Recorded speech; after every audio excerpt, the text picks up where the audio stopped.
Hi అండి. ఇదైతే Friday mini vlog అనమాట. ఇది ఫ్రైడే పిల్లలు స్కూల్ నుంచి వచ్చిన తర్వాత మేము ఇంకా ఊరికి రెడీ అయ్యామన్నమాట. వీళ్ళకి హాలిడేస్ ఏం లేవు.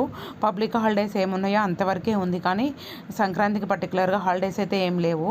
అందుకని చెప్పి ఫ్రైడే ఈవినింగ్ అయితే బయలుదేరాము. ఇల్లంతా నీట్గా క్లీన్ చేసేసుకొని ఇంకా బయలుదేరాము. అప్పుడు టైం 8:39 అవుతుంది. ఇంకా ఎట్లా ఆ టైం అయిందని చెప్పి నేను ఇంట్లోనే టిఫిన్ అన్నీ రెడీ చేసుకొని తిండి ఇంక వెళ్తున్నాము. మా ఊరైతే ఇక్కడ మేదరమెట్ల నుంచి లోపలికి వెళ్తామన్నమాట. ఎవరికైనా తెలిస్తే గెస్ట్ చేయండి. ఇదైతే ఇక్కడ ఫంక్షన్ అనమాట. ఇది సినీ యాక్టర్ వాళ్ళ బాబుది అన్నప్రాసన అనమాట. మీకు కూడా ఎవరికైనా ఐడియా ఉండే ఉంటుంది. ఇది వచ్చి రావినూతలు అనమాట. ఇంకా మేమైతే ఇంటికి వచ్చేసాం. మా అత్తయ్య అయితే ముగ్గు కూడా వేసింది, కర్రల ముగ్గు చాలా బాగా వేస్తుంది. ఇక్కడ ఏంటంటే పిండి వంటలు నేను వచ్చేలోపే మా అత్తయ్య మొత్తం చేసింది. నేను ఇంకా అరిసెలు అవి చేద్దామనుకొని నెయ్యి కూడా తీసుకొచ్చాను, కానీ మా అత్తయ్య నేను వచ్చేసాక మొత్తం చేసి పెట్టేసింది. ఇంకా పిల్లలైతే అవి తింటే ఎంజాయ్ చేస్తున్నారు. మా కోసం టీ పెడుతుంది మా అత్తయ్య. ఇంకా